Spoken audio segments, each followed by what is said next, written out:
A broken man wins an abandoned farm, expecting nothing, until he discovers a hidden invention buried inside the ruins. As he begins restoring the abandoned farm, the truth unfolds. This hidden invention wasn't forgotten. It was stolen. At first, it feels like a mystery. But what he uncovers next isn't just a lost story. It's a truth powerful enough to expose everything. Subscribe for more powerful stories, and tell us where you're watching from. Robert Hayes was 58 when life finally seemed to close every door at once. Once a dependable logistics supervisor in a quiet Midwestern town, he had spent nearly 3 decades doing the kind of work no one praised but everyone depended on. But when the company relocated overseas, Robert was left behind with nothing but a severance check and a growing silence in his small, nearly empty apartment. His days blurred together, job applications ignored, savings disappearing, and the once warm relationship with his daughter, Olivia, reduced to short, distracted phone calls. The loneliness wasn't loud, it was heavy, settling into every corner of his life. One afternoon, with nothing but time and quiet desperation, Robert wandered into a county fair in the rural outskirts of Ashton Ridge. It was there, almost absent-mindedly, that he spent $5 on a raffle ticket for an abandoned farm no one wanted. When his name was called later that evening, the crowd laughed. The farm was infamous, decaying, overgrown, and rumored to be cursed by years of failure and isolation. But Robert didn't laugh. Because for the first time in months, something, anything, had chosen him. And deep inside that forgotten place, something else was waiting. Something that would change everything. Robert Hayes didn't visit the farm the next day. Or the day after that. He told himself it was because he was busy, applications to send, bills to calculate, calls he should probably return. But deep down, he knew the truth. He was afraid. Not of the place itself, but of what it represented. Hope. And hope had a way of breaking a man twice as hard when it failed. But on the third morning, with the silence of his apartment pressing in like a weight on his chest, Robert grabbed the keys, got into his aging sedan, and drove out toward Ashton Ridge. The road narrowed the farther he went. Pavement turned to gravel. Gravel to dirt. Overgrown branches scraped against his car like the land itself was trying to push him back. Then, through the thick brush, he saw it.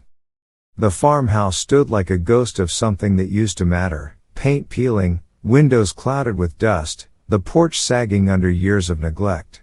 The barn leaned to one side, barely holding itself together. Anyone else would have turned around.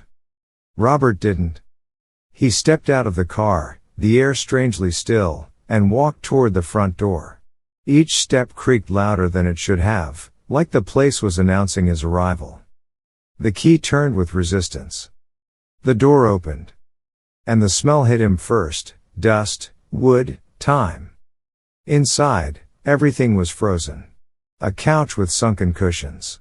A table set as if someone had just stepped away for a moment. And never came back.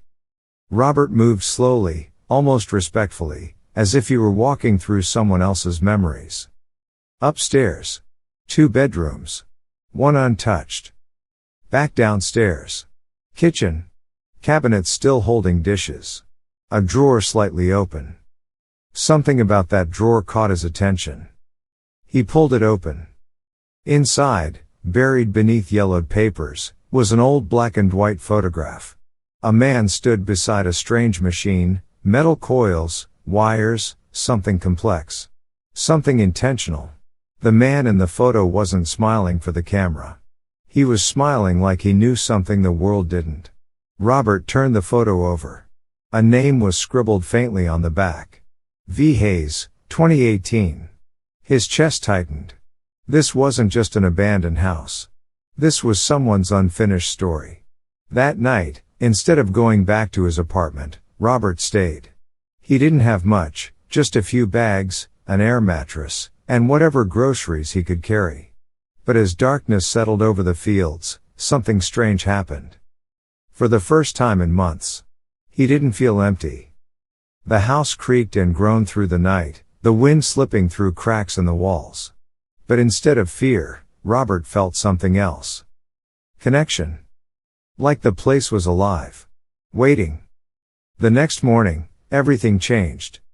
While exploring one of the upstairs rooms, Robert found an old desk pushed against the wall. Most of the drawers were empty, except one. It stuck when he tried to open it. He pulled harder. It gave way. Inside was a worn leather journal. Thick. Heavy. Used. Robert carried it downstairs, his hands strangely unsteady, and sat at the kitchen table where sunlight barely pushed through the dirty windows. He opened the first page. The handwriting was precise. Careful. March 15, 1995. Today I begin the most important work of my life. They'll call me crazy. They already do. But I know this will work. Robert froze. Page after page told the story of a man who refused to give up. A man who had been laughed at, ignored, dismissed, but who kept building anyway. There were sketches, equations, notes about something called the converter. The deeper Robert read, the faster his heart began to race. This wasn't just a hobby. This was obsession. This was brilliance. And suddenly, the abandoned farm didn't feel worthless anymore. It felt like a secret. A secret the world had never bothered to uncover. Robert looked up from the journal, his eyes drifting toward the distant barn visible through the kitchen window. The wind picked up slightly, causing the old structure to creak in the distance. For a moment, everything went quiet again. Too quiet. Then Robert whispered something he hadn't said in a long time. Maybe. This isn't over. And without fully understanding why, he stood up and started walking toward the barn. Robert Hayes stepped into the barn expecting dust, decay, maybe a few forgotten tools. He was not prepared for what he actually found. The large wooden doors groaned as he pushed them open, sunlight slicing through the darkness in thin golden beams. Dust particles danced in the air like something suspended in time. The smell was heavier here, oil, rust, and something else. Something mechanical. The barn was bigger than it looked from the outside. Old farming equipment sat abandoned in the corners. A tractor with flat tires. Broken shelves. Tools hanging untouched for years. At first glance, it looked exactly like what everyone had said. Worthless. But then Robert noticed something strange. At the far end of the barn, a stack of hay bales was arranged too neatly. Too deliberately. Not random. Placed. His heart began to beat faster. Slowly, he walked toward them, each step echoing against the concrete floor. He reached out, hesitated for a second. Then pulled one of the bales aside. Behind it, a door. Not old. Not rotting. Newer. Sealed. Locked. Robert frowned. None of the keys he had tried earlier fit this one. Whoever locked this door didn't want it opened. That should have been enough to make him stop. But it didn't. Because now, curiosity had turned into something stronger. Obsession. He searched the barn until he found a heavy wrench lying beneath a workbench. His hands tightened around it as he returned to the door. One hit, he muttered to himself. The first strike echoed like a gunshot. The second cracked the rusted metal. The third. The lock broke. For a moment, Robert just stood there, breathing heavily, staring at the door. Then, he opened it. And everything changed. The room inside wasn't abandoned. It was preserved. A workshop, perfectly organized, frozen in time. Clean workbenches lined the walls. Tools were arranged with surgical precision. Blueprints covered every inch of space, dozens of them, layered with sketches, measurements, annotations written in tight, controlled handwriting. This wasn't the work of a hobbyist. This was the work of a genius. Robert stepped inside slowly, as if afraid the entire room might disappear if he moved too quickly. Then he saw it. At the center of the workshop, covered by a faded canvas tarp, was something large. His pulse thundered in his ears. He approached carefully, his fingers trembling as they reached for the fabric. For a split second, he hesitated. Because deep down, he already knew. Whatever was under that tarp was the reason this place existed. He pulled it away and froze. The machine beneath it was unlike anything he had ever seen. Copper coils wound with impossible precision. Metal components fitted together flawlessly. Wires connected in patterns that felt intentional. Almost artistic. It wasn't just a machine. It was a masterpiece. But it wasn't finished. Some parts were missing. Wires left unconnected. Sections incomplete, like the creator had been interrupted mid-thought. Mid-dream. Robert stepped closer, eyes scanning every detail, trying to understand what he was looking at. He didn't fully get it. But he didn't need to. Because he could feel it. This thing mattered. A lot. He turned toward the walls again, grabbing one of the blueprints. At the top, written clearly. Hayes Energy Converter, Prototype A.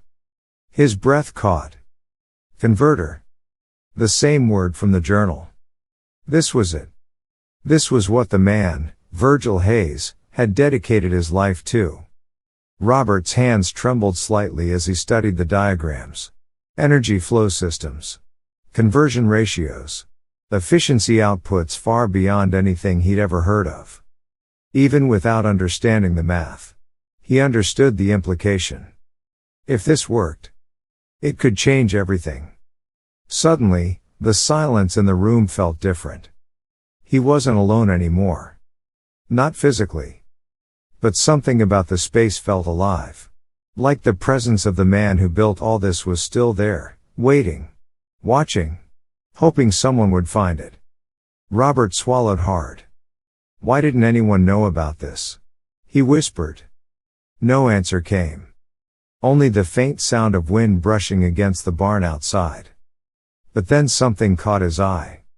A small metal cabinet tucked beneath one of the workbenches. It looked out of place, locked, but less worn than everything else.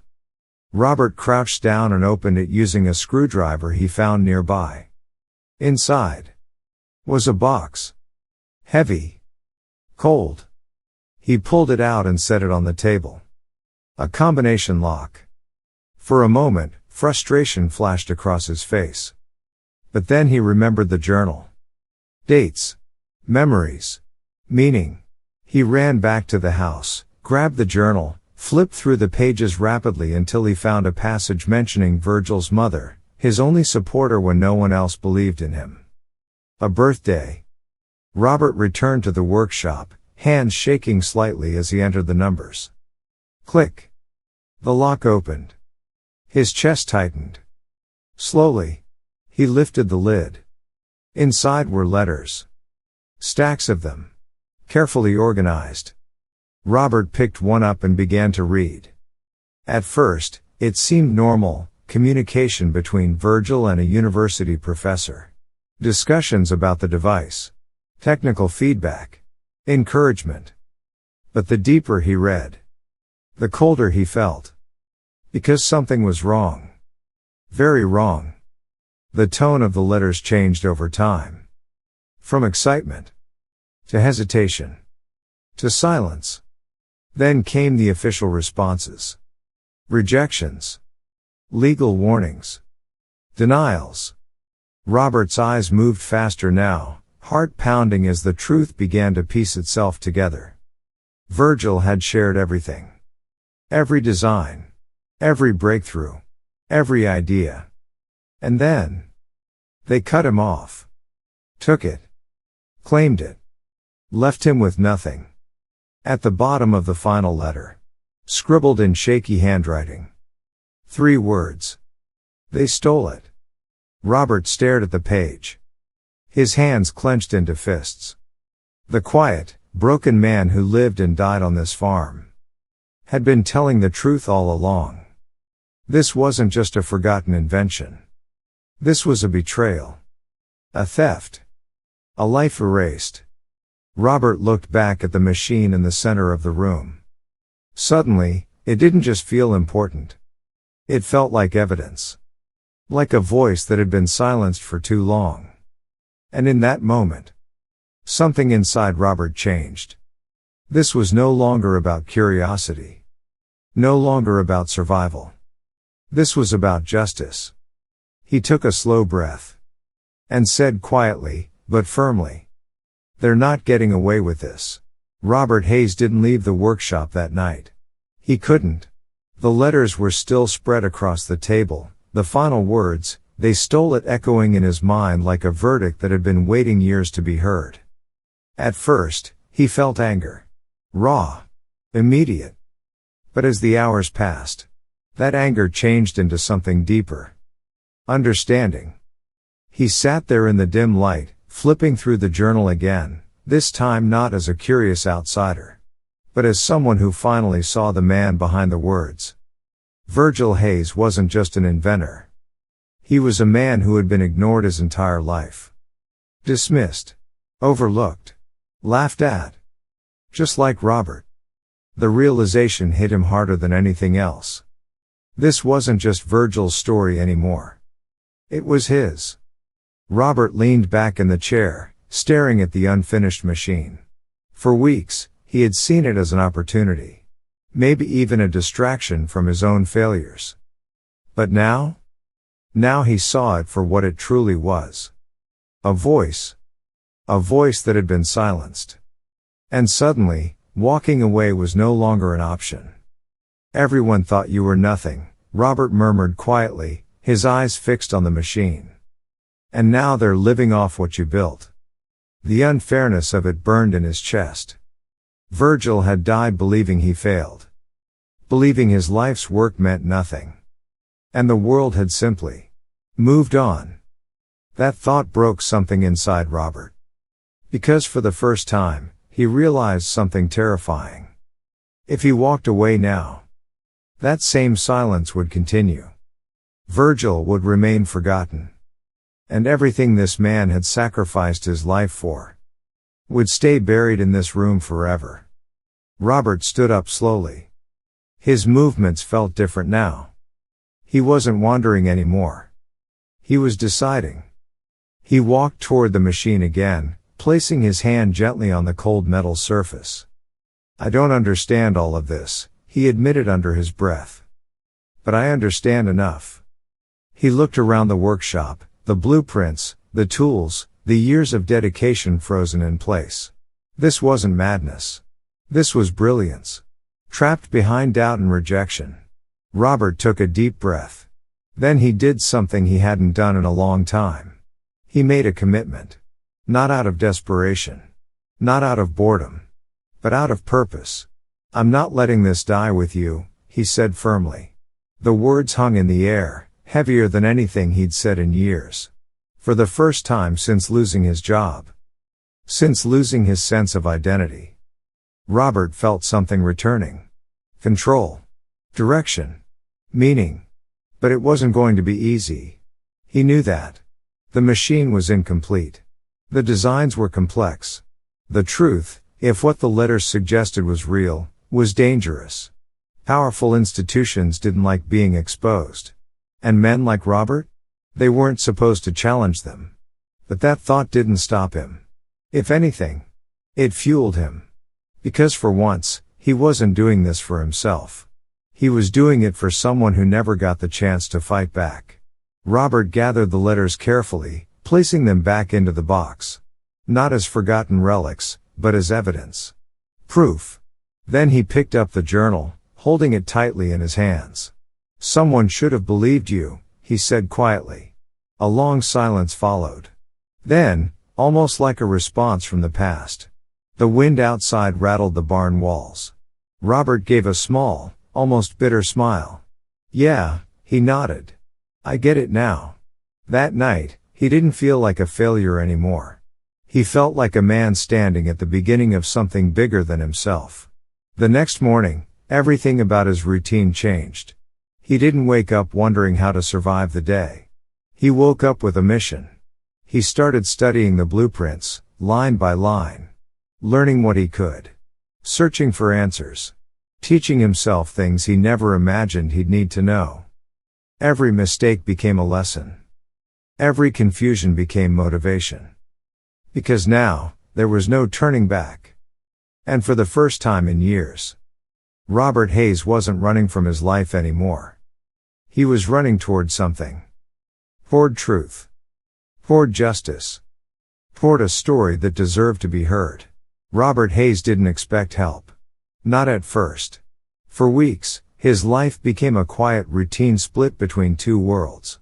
In the mornings, he worked at a small hardware store in Ashton Ridge, stocking shelves, unloading shipments, answering simple questions from customers who barely looked at him twice. It wasn't glamorous, but it paid just enough to keep the lights on. Literally. Because every night, those lights were powered by something extraordinary. The machine.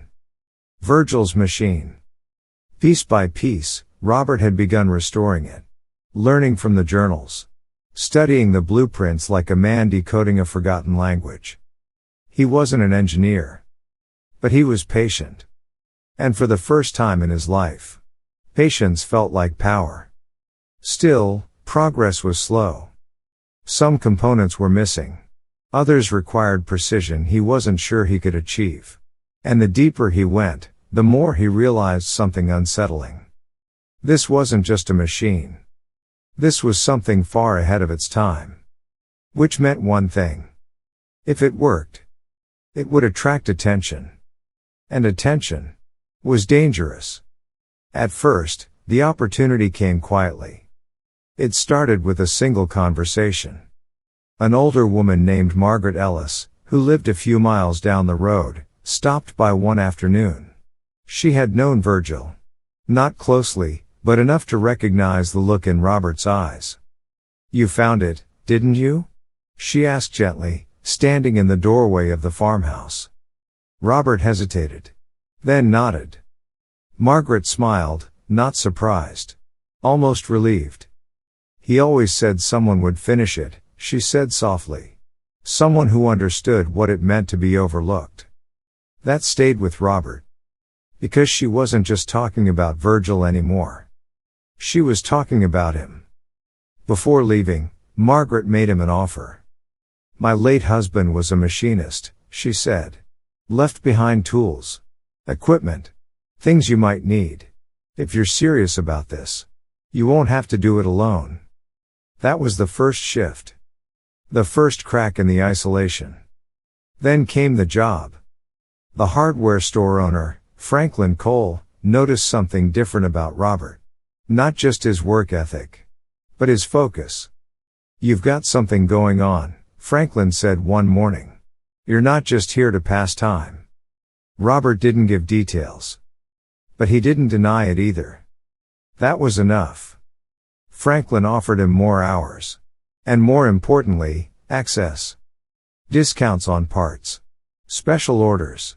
Tools Robert couldn't afford otherwise. It wasn't charity. It was belief. And belief was something Robert hadn't received in a long time. Weeks passed. The machine began to take shape. Connections completed. Systems aligned. Components fitted together with growing confidence. And then, the breakthrough came. Late one night, under the dim glow of a single overhead light, Robert flipped the main switch. For a second, nothing happened. Then, a low hum filled the room. The copper coils began to move. Slowly at first. Then faster. Meters flickered. Numbers climbed. Power. Real power. Generated from something the world had never seen. Robert stepped back, his heart pounding. "It works," he whispered. But instead of celebration, he felt something else. Fear. Because now it was real. And if it was real, it wouldn't stay hidden for long. The opportunity came faster than he expected.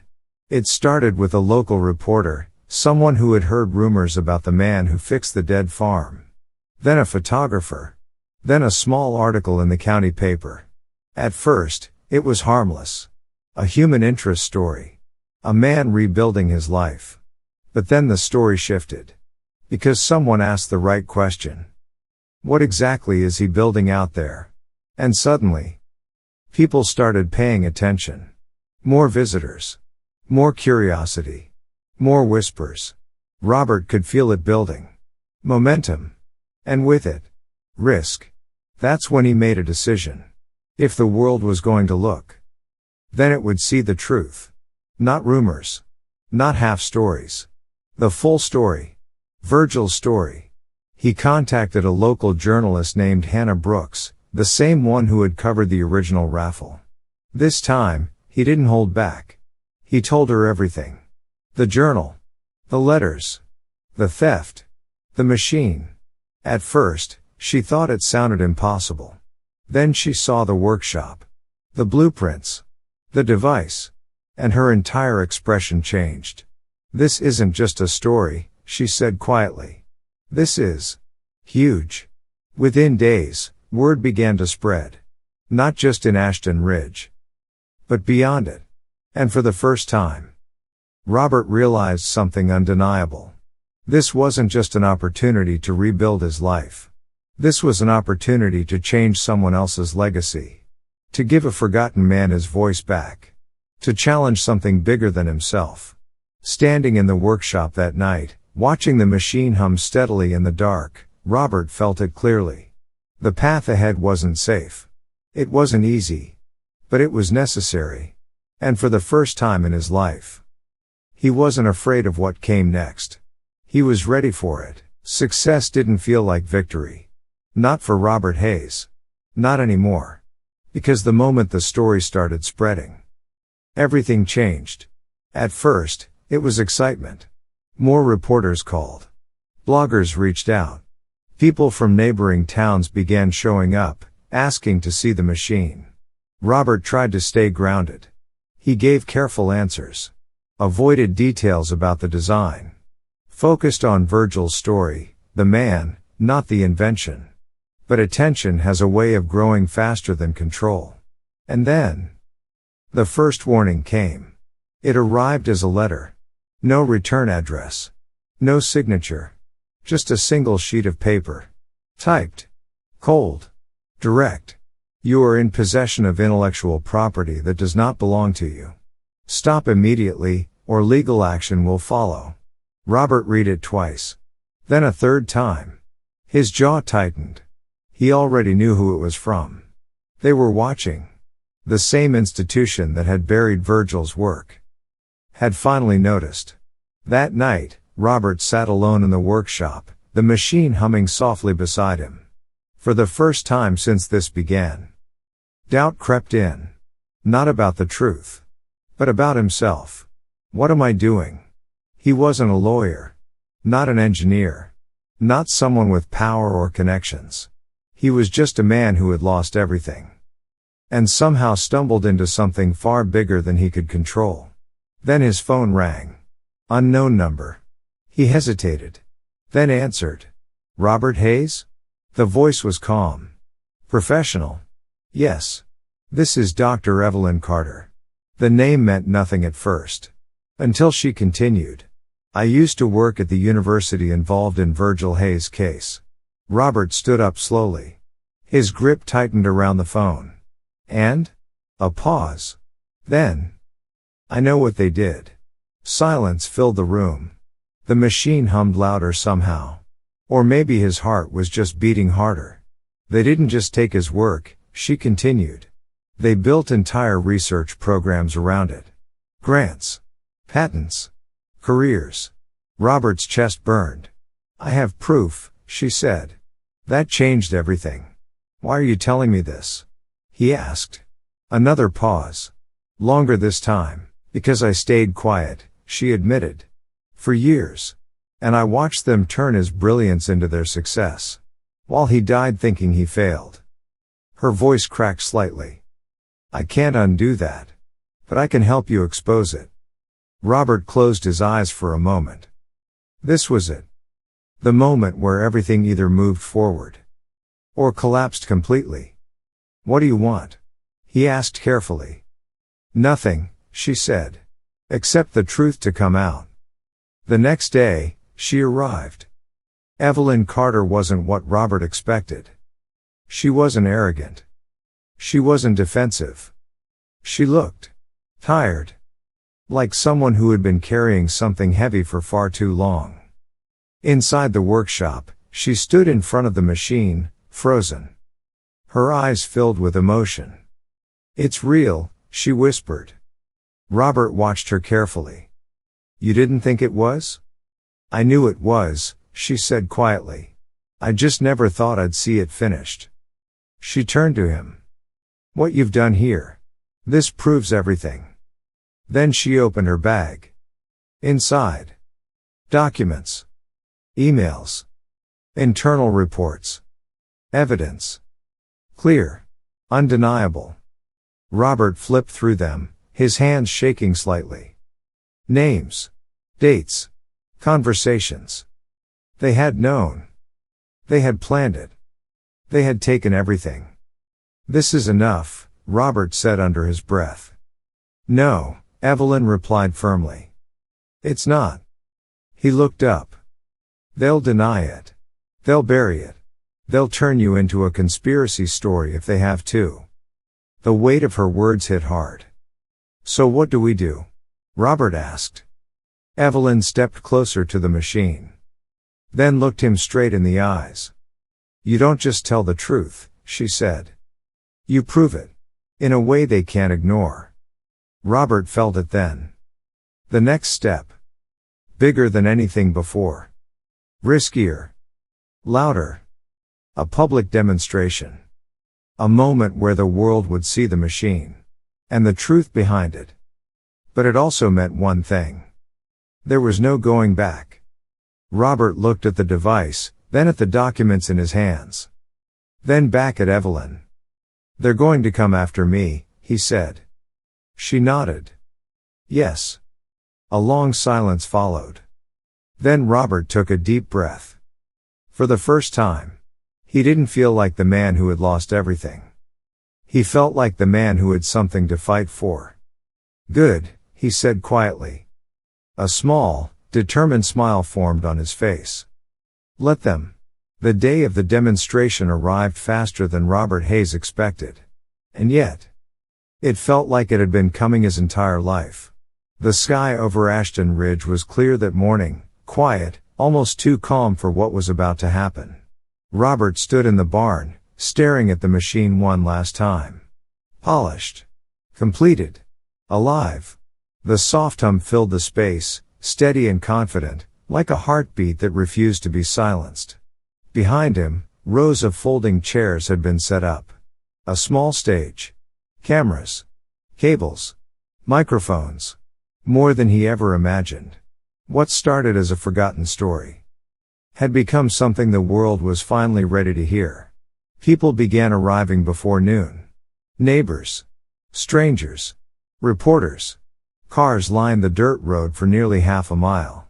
Whispers spread through the crowd. "That's the guy. The one from the article. The farm." Robert heard it all, but for once, he didn't feel invisible. He felt seen. And for a moment, that alone was overwhelming. Then he saw her. Olivia. Standing at the edge of the crowd. Dressed in her city clothes, looking slightly out of place, but there. Really there. Their eyes met. She didn't say anything at first. She just nodded. And in that small gesture, Robert felt something he hadn't felt in years. Support. Real support. At 2 p.m. sharp, the cameras started rolling. The crowd quieted. And Robert stepped forward. For a brief second, the old fear returned. The same voice that had followed him for years. "You're not enough. You don't belong here." But this time, he didn't listen. He took a breath. And began. "6 months ago," he said, his voice steady but raw, "I won this farm in a raffle." A few light chuckles rippled through the crowd. People laughed, he continued. "And honestly, I don't blame them." He paused, scanning the faces in front of him. "But what I found here wasn't a joke. The tone shifted instantly. The air grew heavier. This belonged to a man named Virgil Hayes. He told the story. Not rushed. Not rehearsed. But real. The loneliness. The work. The rejection. The betrayal. He held up the journal. Then the letters. Then finally. He stepped aside. And revealed the machine. A wave of silence hit the crowd. Not confusion. Not doubt. Awe. This is what he built, Robert said quietly. Then he walked over to the control panel. His hand hovered over the switch. For a moment. Everything stopped. Time. Breath. Thought. Then. He flipped it. The machine came alive.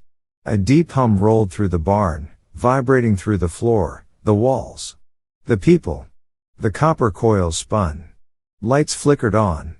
Power surged through the system, clean, stable, undeniable. Gasps spread through the crowd. Cameras zoomed in. Reporters leaned forward. It wasn't theory anymore. It was real. Robert connected the output to a row of devices, lights, tools, heaters. One by one. They powered on. No external source. No trick. Just energy. Pure. Efficient. Revolutionary. Applause erupted. Not polite. Not hesitant. But explosive. And in that moment, Robert didn't see strangers anymore. He saw witnesses. People who would carry this truth beyond this farm. But he wasn't finished. He raised his hand. The crowd slowly quieted again. There's one more thing you need to know, he said. And then he told them everything. The letters. The university. The theft. The silence. And finally, Evelyn stepped forward. Her voice trembled at first. But she didn't stop. She told the truth. Every detail. Every decision. Every betrayal. No excuses. No hiding. Just honesty. By the time she finished, the crowd wasn't just shocked. They were angry. Because now, they understood. A man had been erased. And the world had allowed it. Until now. An older woman from the crowd stood up. I knew him, she said. Then another voice. And I did too. Stories began to surface. Small moments. Kindness. Brilliance. Pieces of a man no one had truly seen. Until it was too late. Robert stood there, listening, his chest tight. This wasn't just a demonstration anymore. This was restoration. Of truth. Of dignity. Of a life that deserved more. When it finally ended, people didn't rush out. They stayed. Talking. Processing. Understanding. Olivia walked toward him slowly. Her eyes were filled with emotion he hadn't seen in years. You did it, she said softly. Robert shook his head. No, he replied.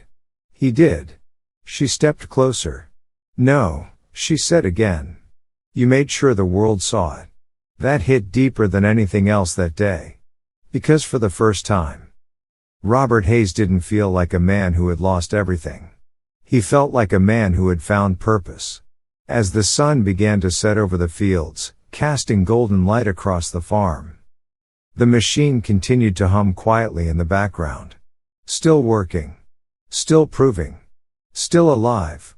Just like the truth. And for the first time in a very long time. Robert smiled. Because some stories don't end in silence. Some rise. Robert Hayes wasn't extraordinary. But he did something most people don't. He chose to care. While the world ignored Virgil, Robert saw his true value. This story reminds us. Genius doesn't need a title to exist. Truth can be buried. But never erased. It only takes one person who believes to change everything. Sometimes, the greatest thing you can do is refuse to look away. Pay attention to people others overlook. Support those who are trying, even if they're not perfect. And when something feels wrong, speak up. You don't need power to make a difference. You just need the courage to act. If this story moved you, don't forget to like, share, and subscribe. Because the next story might change your life too.